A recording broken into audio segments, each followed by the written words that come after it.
To the United States, where it's a case of then there were three. Another Republican presidential hopeful has ended his campaign.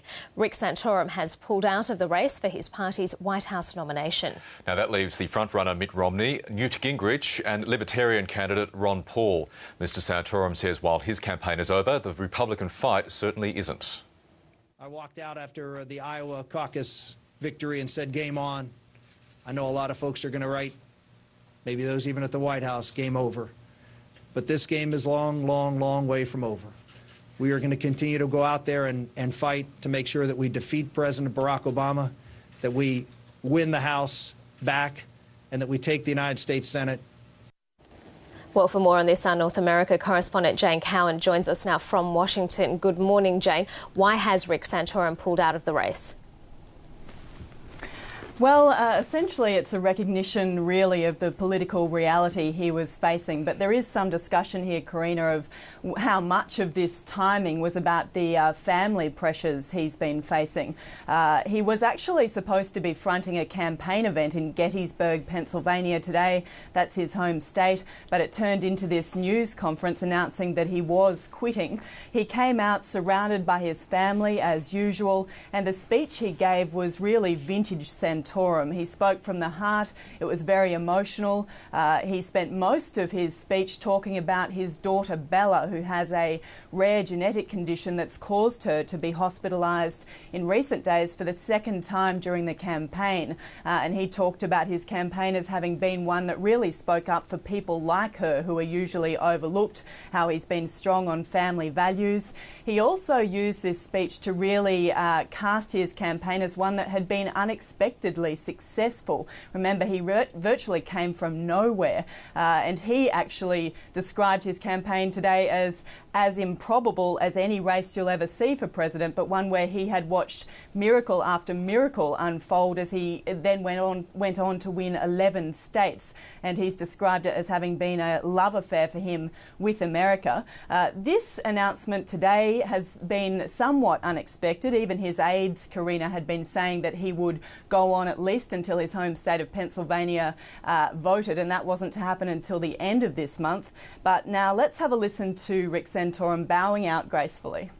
We made a decision to get into this race at our kitchen table against all the odds, and we made a decision over the weekend that while this presidential race for us is over for me, and we will suspend our campaign effective today, we are not done fighting. We are going to continue to fight for those voices.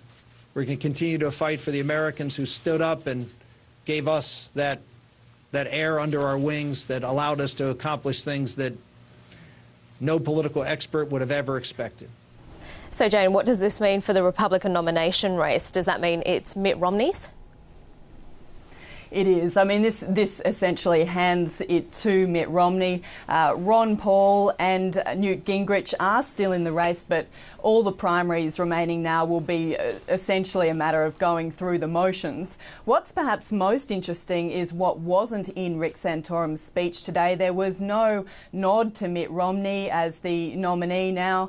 There was no endorsement of Mitt Romney. Rick Santorum made a vague statement about still being committed to the fight and to going out and defeating Barack Obama. A journalist shouted out, "Does that mean that you're now behind Mitt Romney?" But that wasn't answered. There has been bad blood between these two campaigns. It's been a very bitter fight to this point. Mitt Romney's campaign has already put out a statement saying, I mean, it was pretty vanilla also, just saying that Rick Santorum had run a good campaign, congratulating him on that, saying that he'd been an able competitor and that he was an important voice in the party. But now is when the healing is going to have to start for the GOP, because now they have to focus on the general election. And Jane, just can you update us on the Trayvon Martin case? He's the African-American teenager that was shot in Florida by a neighbourhood watch volunteer. Well, Karina, there's increasing speculation that some charges might end up being laid in this case. The prosecutor in Florida has ruled out sending it to a grand jury. The family of Trayvon Martin is hoping that means that she is going to go ahead herself now and lay some charges, although without a grand jury involved, that means it will have to be a charge less than first-degree murder, perhaps manslaughter. There is increasing tension too in the community where this happened. Overnight there was shots fired into a police car in the neighbourhood. The car was empty, but it's really being read as a troubling sign because until now violence has been avoided in the aftermath of this. There's also been some movement on the website created by the shooter, George Zimmerman. He has made a statement there talking publicly for the first time about this shooting as a life-altering event, saying that it's essentially caused him to have to walk away from his job, his family, his life, and there's a button on that website now where you can actually donate money to his cause. So for all involved, this nightmare goes on.